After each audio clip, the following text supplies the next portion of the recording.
आप ये भलीभांति जानते हैं कि दीपावली का त्योहार 5 दिनों तक मनाया जाता है, लेकिन इन 5 दिनों तक क्या-क्या किया जाता है वो हम आपको इस वीडियो में बताते हैं। पहला दिन होता है हमारा धनतेरस का दिन। दीपावली के पहले दिन को धनतेरस कहा जाता है। धनतेरस के दिन मृत्यु के देवता यमराज, धन के देवता कुबेर और आयुर्वेद के जनक धन्वंतरि की पूजा का महत्व है। इस दिन समुद्र मंथन से धन्वंतरि प्रकट हुए थे और उनके साथ आभूषण और बहुमूल्य रत्न भी प्राप्त हुए थे। इसलिए इस दिन बर्तन, आभूषण आदि खरीदने का महत्व होता है। अब चलते हैं हम दूसरे दिन की ओर। चौदस, इसे नरक चतुर्दशी और छोटी दीपावली भी कहा जाता है। इस दिन भगवान कृष्ण ने नरकासुर का वध करके 16,000 कन्याओं को उसके आतंक से मुक्ति दिलाई थी। इस उपलक्ष्य में दीपक की बारात सजाई गई थी। इस दिन सूर्योदय से पहले उठकर उपटन से स्नान करनी चाहिए। इससे सारे पाप समाप्त हो जाते हैं और सौंदर्य बढ़ता है। अब चलते हैं हम दीपावली के तीसरे दिन की ओर। तीसरा दिन जो सबसे खास दिन होता है वह है दीपावली। इस दिन माँ लक्ष्मी का पूजन किया जाता है और पटाखे जलाए जाते हैं। लोग अपने घर के अंदर और बाहर भी दीप जलाते हैं। कार्तिक मास की अमावस्या को ही माँ लक्ष्मी प्रकट हुई थीं, जिन्हें धन, वैभव, ऐश्वर्य का प्रतीक माना जाता है।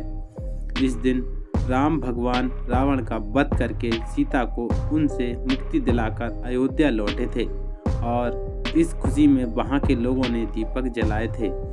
इस दिन देवी लक्ष्मी, भगवान गणेश तथा द्रव्य, आभूषण और आदि का पूजन करके 13 या 26 दीपकों के मध्य एक तेल का दीपक जलाकर उसकी चारों बातियों का प्रज्वलित करना चाहिए। ऐसा प्रयास करना चाहिए कि चारों बातियों का दिया रात भर जलना चाहिए। इससे आपके घर में माँ लक्ष्मी का हमेशा वास रहेगा। अब चलते हैं हम चौथे दिन की ओर। अन्नकूट या गोवर्धन पूजा। चौथे दिन यानी दीपावली से एक दिन बाद गोवर्धन पूजा या अन्नकूट का त्योहार मनाया जाता है। इस दिन घर के पालतू बैल, गाय, बकरी आदि को अच्छे से स्नान करा के उन्हें सजाया जाता है, रंगा जाता है। अलग अलग भिन्न भिन्न रंगों से उनको रंग कर एक सौंदर्य रूप दिया जाता है। इस दिन घर के आंगन में गोबर से गोवर्धन बनाए जाते हैं और उनका पूजन करके पकवानों का भोग अर्पित किया जाता है। इस दिन भगवान श्री कृष्ण ने अपनी उंगली पर गोवर्धन पर्वत को उठाकर गांव वासियों को मूसलाधार बरसात से बचाया था।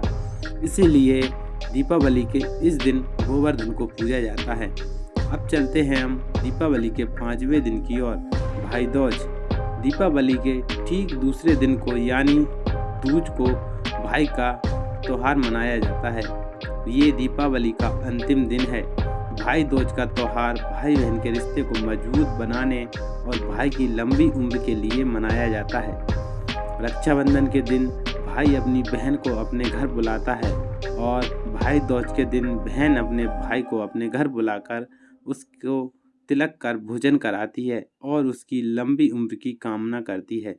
इस दिन मान्यता है कि यमराज अपनी बहन यमुना जी से मिलने के लिए उनके घर गए थे और यमुना जी ने उन्हें प्रेम पूर्वक भोजन कराया और वचन लिया था कि इस दिन हर साल वे अपनी बहन के घर भोजन के लिए आएंगे। साथ ही जो बहन इस दिन अपने भाई को घर बुलाकर तिलक लगाकर भोजन कराएगी तो उसके भाई की लंबी उम्र होगी। इस प्रकार से दीपावली मनाई जाती है।